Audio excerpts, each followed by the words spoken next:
നിർഭാഗ്യകരമായൊരു സംഭവം പാലക്കാട് ഉണ്ടായി. ഞങ്ങളുടെ വാർത്താ സംഘത്തിന് നേരെ ഒരു സംഘം ആളുകളുടെ ആക്രമണം. സാജിദ് അജ്മൽ എന്ന പാലക്കാട് റിപ്പോർട്ടർക്കും ക്യാമറ പേഴ്സണുമെതിരെയാണ് ആക്രമണമുണ്ടായത്. അതായത് ഒരു സ്കൂളിൽ അധ്യാപക നിയമനം നടത്താൻ പണം വാങ്ങിയ മാനേജ്മെൻറ്റ് നിയമനം നടത്താതെ ആ പണം നൽകിയ ആളെ വഞ്ചിച്ചുവെന്ന പരാതിയിന്മേൽ ജപ്തിക്ക് ഉത്തരവിടുകയാണ് കോടതി ചെയ്തത്.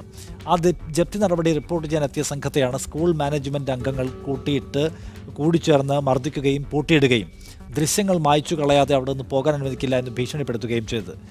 ദൃശ്യങ്ങൾ മായ്ച്ചു കളയേണ്ടി തന്നെ വന്നു. കാരണം അത്ര സംഘടിതമായ ഒരു ആക്രമണമായിരുന്നു അത്. ഇപ്പോൾ രണ്ടുപേർക്കെതിരെ പോലീസ് കേസെടുത്തിട്ടുണ്ട്. ഈ ആക്രമണത്തിനിരയായ മാധ്യമ പ്രവർത്തകർ, വാർത്താ സംഘം ഇപ്പോൾ ആശുപത്രിയിൽ ചികിത്സ തേടിയിരിക്കുകയാണ്. നമുക്ക് അതുമായി ബന്ധപ്പെട്ട ചില ദൃശ്യങ്ങൾ കണ്ടുവരാൻ വേഗം. നിങ്ങളുടെ അടുത്ത് കാണിക്കേണ്ട ആവശ്യമില്ല.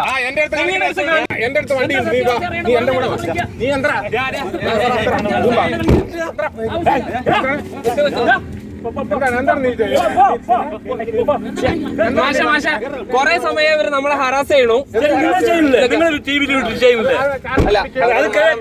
എല്ലാം മനസ്സിലാക്കിട്ട് വേണം നിങ്ങൾ പറയാം. ആയിക്കോട്ടെ എന്താ ഉത്തരവ് ചോദിക്കട്ടെ.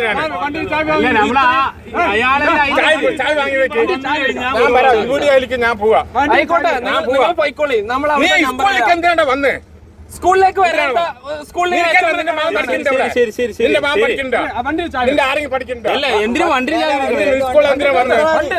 വണ്ടി നിർത്തറ അവിടെ കൊണ്ടേ കൊണ്ട നിങ്ങളുടെ അടുത്ത് കാണിക്കേണ്ട ആവശ്യമില്ല. സ്കൂൾ മാനേജ്മെൻറ്റിൻ്റെ ഒരു അക്രമ സംഭവത്തിൻ്റെ ദൃശ്യങ്ങളാണ് കണ്ടത്. അവിടെ എന്തിന് സ്കൂളിൽ വന്നു എന്ന ചോദ്യം ചോദിച്ചുകൊണ്ടാണ് മർദ്ദിക്കുന്നത്. കോടതി ഉത്തരവ് എവിടെ എന്നൊക്കെ ചോദിച്ച് അവരെ മർദ്ദിക്കുകയും ദൃശ്യങ്ങളാകെ ഡിലീറ്റ് ചെയ്യാതെ അവിടെ നിന്ന് പോകാൻ കഴിയില്ല എന്ന് ഭീഷണിപ്പെടുത്തുകയും ചെയ്യുകയായിരുന്നു. അതിനുശേഷമുള്ള ദൃശ്യങ്ങൾ, സ്കൂൾ മുറിക്കകത്തെ ദൃശ്യങ്ങളും നമുക്ക് കാണാൻ തരത്തിൽ പകർത്താൻ കഴിഞ്ഞിട്ടില്ല. ഇപ്പോൾ ആശുപത്രിയിൽ അഡ്മിറ്റാണ് സാജിദ് അജ്മലും അദ്ദേഹത്തിൻ്റെ ക്യാമറമാനും. അവിടെ നിന്ന് ഈ സംഭവം എന്താണെന്ന് അവർ വിശദീകരിക്കും. അതുകൂടി കേൾക്കാം. ഇനി പെരുമ്പ് CA സ്കൂളിൽ നേരത്തെ ഉണ്ടായിരുന്ന കേസുമായി ബന്ധപ്പെട്ട് ഇന്ന് ജപ്തി നടപടികൾ ഉണ്ടായിരുന്നു. ഈ ജപ്തി നടപടികൾ റിപ്പോർട്ട് ചെയ്യാനാണ് നമ്മൾ പോകുന്നത്. 12 മണിയോടുകൂടി സ്കൂളിൽ എത്തി. നമ്മൾ ആദ്യം അവിടെ ഹെഡ് മാസ്റ്ററെ കണ്ടു. ഹെഡ് മാസ്റ്റർക്ക് ഈ കേസുമായി ബന്ധപ്പെട്ട യാതൊരു വിവരങ്ങളും അറിയില്ല എന്ന് പറഞ്ഞു. തുടർന്നാണ് പ്രിൻസിപ്പളെ കാണാൻ നിർദ്ദേശിച്ചു. പ്രിൻസിപ്പൾ ഒരു മീറ്റിങ്ങിലായതുകൊണ്ട് അദ്ദേഹത്തെ കാണാൻ കഴിഞ്ഞില്ല. ഞാൻ സ്വാഭാവികമായും പുറത്ത് വന്നു. ആ സമയത്തായിരുന്നു ഈ കോടതിയിൽ നിന്നുള്ള ആമേനും അതുപോലെ തന്നെ പരാതിക്കാരിയായ അധ്യാപകയും അവരുടെ ഭർത്താവും സ്കൂളിലേക്ക് വരുന്നത്. അവർ തിരിച്ചു വരുന്ന സമയത്ത് നമ്മുടെ ക്യാമറാമാൻ വസീം ദൃശ്യങ്ങൾ എടുക്കുന്നുണ്ടായിരുന്നു. തുടർന്ന് നമ്മൾ പുറത്ത് ഒരു കടമുറിക്ക് മുന്നിൽ വെച്ചാണ് ഇവരുടെ ബൈറ്റ് എടുക്കുന്നത്. അത് കഴിഞ്ഞ ഉടൻ തന്നെ ഈ മാനേജർ ഹംസത്ത് അലിയും കുറച്ച് പേരും വന്നു. നിങ്ങൾ എന്തടിസ്ഥാനത്തിലാണ് ഇങ്ങോട്ട് വന്നതെന്ന് ചോദിച്ചു. നമ്മൾ അദ്ദേഹം ആരാണെന്ന് അന്വേഷിച്ചു. അപ്പോഴാണ് ഈ ഹംസത്ത് അലിയാണ് എന്നറിയുന്നത്. ആദ്യം നമ്മളെ കാറിൽ തടഞ്ഞു വയ്ക്കുകയും ഭീഷണിപ്പെടുത്തുകയും ചെയ്തു.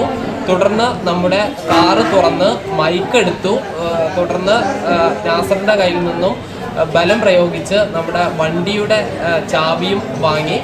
എന്നിട്ട് എന്നെ പിടിച്ചിറക്കി. അങ്ങനെയാണ് ഈ ബട്ടൺ പോകുന്നതും ഈ ഷർട്ടിന് കേടുപാട് പറ്റുന്നതും.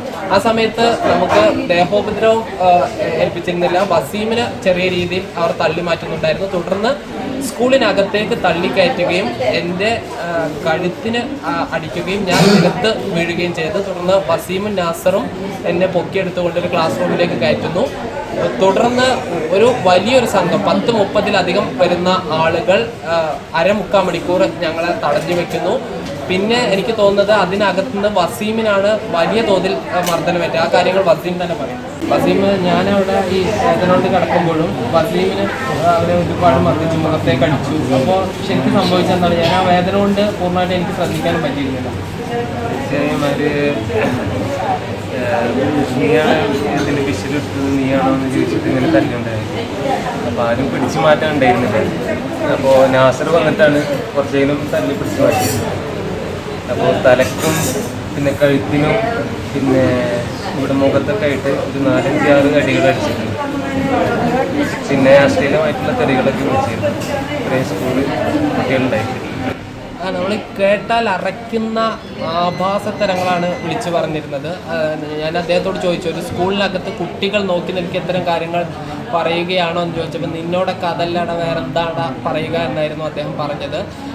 ഇത് അവർ ബലം പ്രയോഗിച്ച് ഡിലീറ്റ് ചെയ്യിപ്പിക്കുകയായിരുന്നു ചെയ്തത്. ഡിലീറ്റ് ചെയ്യാൻ കാറിന് അടുത്തേക്ക്, ക്യാമറയുടെ അടുത്തേക്ക് നാസറായിരുന്നു പോയത്. ആ സമയത്ത് നാസറിന് മറക്കണമായിരുന്നു. നാസർ എന്താ സംഭവിച്ചത്? ക്യാമറ പിടിച്ചു വലിക്കാനാണ് നമ്മൾ നോക്കിയിട്ടുണ്ടായിരുന്നത്. ക്യാമറ പിടിച്ചു വലിക്കാനും അതേപോലെ ആ ഫുൾ എടുത്ത ക്ലിപ്പെല്ലാം ഫുള്ളായി ഡിലീറ്റ് ചെയ്യിപ്പിച്ചു. അതിനുശേഷം ആ ക്യാമറ പിടിച്ചു വാങ്ങി എൻ്റെ മറ്റേ കഴുത്തിൽ പിടിച്ചു വലിക്കുകയാണ് ചെയ്യുന്നുണ്ടായിരുന്നു. എൻ്റെ ക്യാമറ പിടിച്ചു വലിച്ച് മറ്റേ വണ്ടിൻ്റെ ചാവി പിടിക്കുന്നതാണ് ഇതാണ് സത്യത്തിൽ വലിയൊരു ഗുണ്ടായിസമായിരുന്നു. ഒരുപക്ഷെ അത് ഡിലീറ്റ് ചെയ്യാൻ കഴിഞ്ഞില്ലെങ്കിൽ അവർ ഞങ്ങളെ കൂടുതൽ മർദ്ദിക്കുന്ന ഒരു സാഹചര്യമാണ്. അദ്ദേഹത്തിന്റെ വാർത്താ സംഘവുമാണ് ഇപ്പോൾ ആശുപത്രിയിൽ ഇത്രയും വിവരങ്ങൾ പങ്കുവച്ചത്. ഈ രണ്ടുപേർക്കെതിരെ പോലീസ് ഇപ്പോൾ കേസെടുത്തിട്ടുണ്ട്.